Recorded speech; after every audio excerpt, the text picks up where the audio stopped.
Magandang gabi mga kaibigan at maligayang pagdating sa isang mundo na nilikha hindi ng pantasya kundi ng mapait na katotohanan.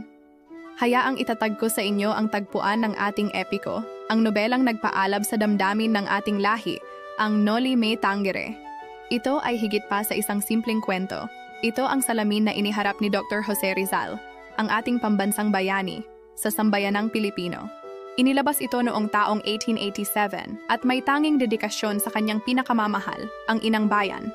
Ang pamagat, Noli Me Tangere, na sa Latin ay nangangahulugang huwag mo akong salingin. Sariwain natin ang pinagmulan.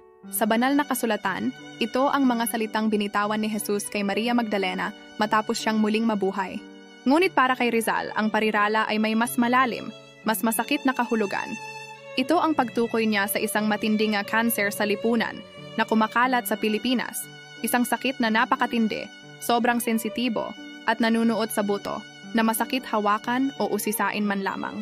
Inilalarawan nito ang isang bansa na may malalim na sugat mula sa pang-aabuso, pananamantala at bulag na kapangyarihan. Ang liham ng pag-ibig, galit at katotohanan. Ang nobela ay nagsisilbing isang masusing pagsusuri at matingkad na paglalarawan ng buhay sa Pilipinas sa ilalim ng koronang Kastila noong ika-19 na siglo. Sa pamamagitan ng kanyang pluma, walang takot na inilantad ni Rizal ang mga puwersang sumisira sa kaluluwa ng Pilipino, ang halimaw ng pananampalataya, ang labis na kapangyarihan at pagmamalabis ng mga praileng Kastila na gumamit ng relihiyon upang manakot, mang-api at magpayaman. Sila ang itinuring na pinakatotoong pamahalaan sa bawat bayan.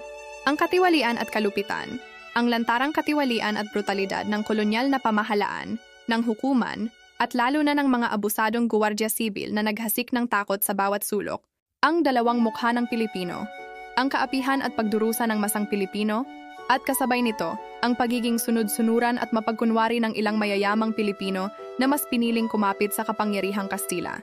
Ang tagapagtaguyod ng pag-asa, sa gitna ng kadilimang ito, papasok ang ating pangunahing bida, si Juan Crisostomo Ibarra. Siya ang representasyon ng ilustrado, mayaman, edukado at puspos ng pag-ibig sa bayan. Nagbalik siya sa sariling lupa, dala ang mga ideyang natutunan sa Europa, at umaasang makamit ang mapayapang pagbabago. Ngunit siya ay sasalubungin hindi ng karangalan, kundi ng trahedya, ang mapait na katotohanan tungkol sa kanyang ama, at ang pagtataksil ng mga taong inaasahan niyang kakampi. Ang Noli Me Tangere ay paunang babala, isang hudyat, isang tula ng pagdurusa na kinailangan nating basahin upang magising. Handa na po ba kayong pasukin ang kwento at masaksihan kung paanong ang isang binatang may pangarap ay naging biktima ng kanser sa lipunan na ito?